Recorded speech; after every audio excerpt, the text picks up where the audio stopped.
Myanmar में क्या China काफिले पर हमला हुआ है? म्यांमार में एक बड़ा उथल पुथल क्यों मचा है और क्यों कहा जा रहा है कि महाविनाशक भूकंप सैन्य जुंटा सरकार के गिरने की वजह बन सकता है? जानेंगे जियोपॉलिटिक्स में क्या कुछ चल रहा है, इन सब के बीच में भारत का किस तरीके से यहाँ पर असर है। आइए जानते हैं इन खबरों को विस्तार से। म्यांमार में बीते हफ्ते आए विनाशकारी भूकंप ने देश के बड़े हिस्से में भारी तबाही मचाई है। इससे पहले से ही गृह युद्ध से जूझ रहे देश की स्थिति और ज्यादा खराब हो गई है। भूकंप ने विद्रोही गुटों के हमलों का सामना कर रही सैन्य सरकार की मुश्किल बढ़ा दी है। जनरल मीन आंग ह्वाइंग के नेतृत्व वाली सरकार के लिए म्यांमार के भूकंप के बाद की स्थिति से निपटने की चुनौती बनी है। कई एक्सपर्ट ने ऐसी संभावना जताई है कि ये भूकंप के बाद की परिस्थिति जुंटा सरकार के खात्मे की वजह भी बन सकती है। जुंटा सरकार के आंकड़ों के मुताबिक भूकंप से 2928 लोगों की मौत हुई है और 3408 लोग घायल हुए हैं। ये कहना मुश्किल है कि सरकार ने मृतकों और घायलों की संख्या को कम करके बताया है या सही जानकारी दी है, लेकिन इतना साफ है कि शुक्रवार को आए 7.7 तीव्रता के भूकंप ने भारी नुकसान पहुंचाया है। सरकार ने अंतर्राष्ट्रीय सहायता की अपील की है। अमेरिका, यूरोपीय संघ, चीन, रूस, भारत, दक्षिण कोरिया और संयुक्त राष्ट्र ने मानवीय सहायता भेजना शुरू भी कर दिया है। कहा जा रहा है इतिहास में देखा गया है कि गृह युद्ध और प्राकृतिक आपदाएं एक साथ आती है तो सरकारें कमजोर पड़ जाती है। इसकी वजह यह है कि भूकंप के बाद परिस्थिति में अंतर्राष्ट्रीय दबाव और घरेलू असंतोष बढ़ता है। साथ ही विद्रोहियों के लिए ऐसा माहौल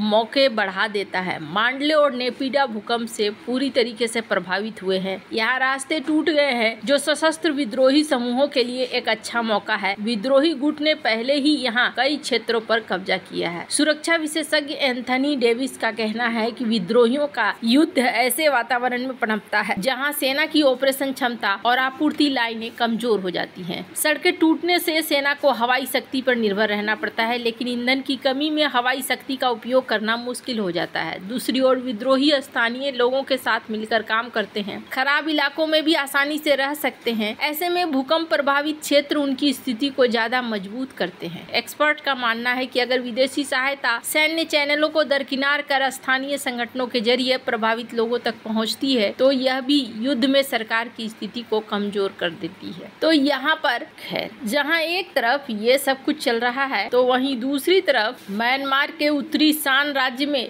एक भूकंप प्रभावित क्षेत्र में चीनी रेड क्रॉस के एक काफिले पर हमले की खबरें सामने आई है। नेशनल हेराल्ड इंडिया की रिपोर्ट के अनुसार ये घटना उस समय हुई जब चीनी रेड क्रॉस का काफिला भूकंप से प्रभावित लोगों को राहत सामग्री पहुँचाने के लिए जा रहा था। म्यांमार की सैन्य सरकार ने दावा किया है कि उनके सैनिकों ने काफिले पर चेतावनी के तौर पर हवाई फायरिंग की, क्योंकि काफिले ने उनकी चेतावनी को नजरअंदाज कर दिया। सूचना दिए बिना एक संघर्ष क्षेत्र में प्रवेश कर लिया था। दूसरी ओर टांग नेशनल लिबरेशन आर्मी, जो कि एक विद्रोही समूह है और काफिले की सुरक्षा कर रहा था, उसने कहा कि उन्होंने जुंटा को काफिले मार्ग के बारे में पहले ही सूचित कर दिया था और सैनिकों ने भारी मशीन गनों से हमला किया। इस घटना में किसी के हताहत होने की खबर नहीं है, लेकिन ये म्यांमार के गृह युद्ध और प्राकृतिक आपदा के बीच राहत कार्यों की जटिलता को दिखलाता है। 7.7 तीव्रता के भूकंप के बाद जिस तरीके से यहाँ स्थिति पहुंची है ये बहुत ही अजीब है। करीब $14 मिलियन की आपातकालीन सहायता चीनी रेड क्रॉस की तरफ से भेजी गई है और कहा जा रहा है कि काफिला उम्मती गांव के पास नोंगचो टाउनशिप से गुजर रहा था, जो शान राज्य में एक विवादित क्षेत्र है जहाँ जुंटा और TNLA के बीच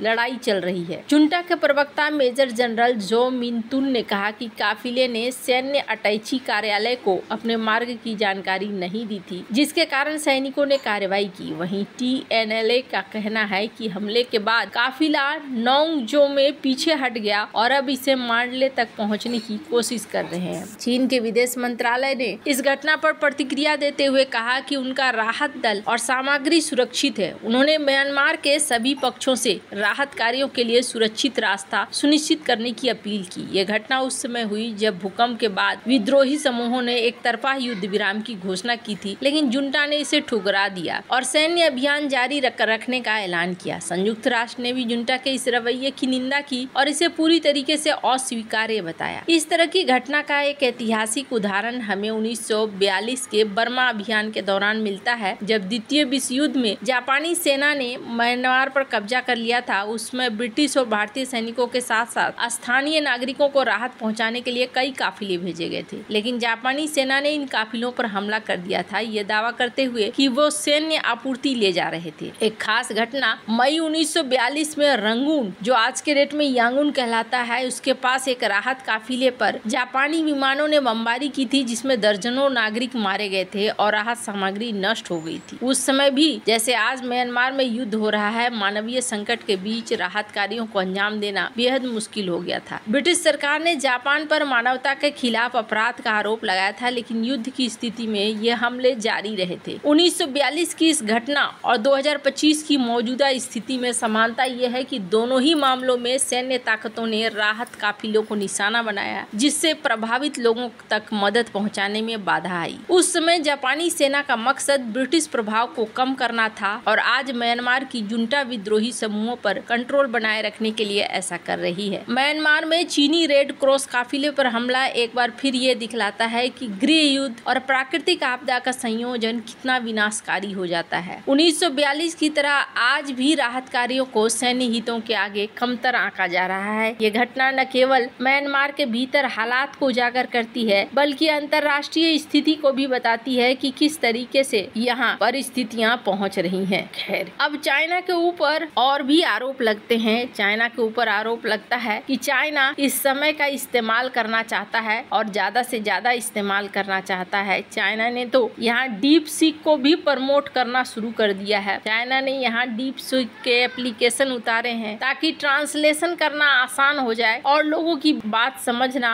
और पहुँचाना दोनों ही आसान हो जाए। खैर, अब चाइना यहाँ पर घुसने की कोशिश तो कर रहा है और आगे बढ़ने की भी कोशिश कर रहा है। वहीं भारत की बात करें तो भारत ने भी यहाँ अपना ऑपरेशन जारी रखा है और भारत यहाँ पर लोगों की मदद किए जा रहा है। चाइना के रेड क्रॉस पर इस तरीके के हमले ये भी दिखलाते हैं कि म्यांमार के अंदर चाइना के ऊपर पूर्ण विश्वास नहीं है। हो सकता है कि यही माना गया हो कि यहाँ पर ये सैन्य आपूर्ति वगैरह ले जा रहे हों, क्योंकि चाइना के ऊपर ना ये आरोप लगते हैं कि चाइना यहाँ पर डबल गेम खेल रहा है। खैर, अब चाइना यहाँ आगे क्या करता है वो तो देखने वाली बात होगी, लेकिन म्यांमार का सिविल वार एक बड़ी समस्या बन रहा है और आगे माना जा रहा है कि इसका असर काफी हद तक लंबा हो सकता है। वैसे आपको क्या लगता है इन सब मामले में, आपकी क्या राय है, कमेंट कर जरूर बताएं। जल्द मिलते हैं अगले वीडियो में नई खबर के साथ।